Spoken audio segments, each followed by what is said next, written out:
ఎప్పుడైతే నా కుమార్తె పరిమళ ఇంట్లో ఉందో అక్కడ ఇంకా ఎక్కువ అరాజకీయము, చాలా భయంకరమైన స్థితులు మాకు తెలుస్తూ ఉండేవి. ఇమానుయేలు చక్రవర్తి అని అతడు వచ్చి ఆడపిల్లల్ని చాలా అసభ్యకరంగా ప్రవర్తించమని చెప్పి చాలా తొందర చేసేవాడట. అది కూడా మాకు తెలిసింది. ఏమి చేయాలో మాకు అర్థం కాలేదు.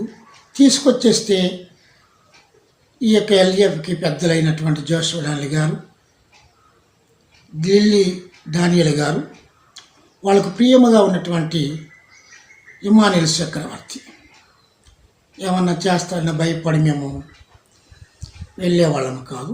చాలా కష్టపడేవాళ్ళం. ఇప్పుడు మన గిడియన్ గారు 4 విషయాలు మాట్లాడారండి. 4 పేర్లు చెప్పారు. మీరు అటెన్షన్ పే చేసి ఉంటే, ఒకటి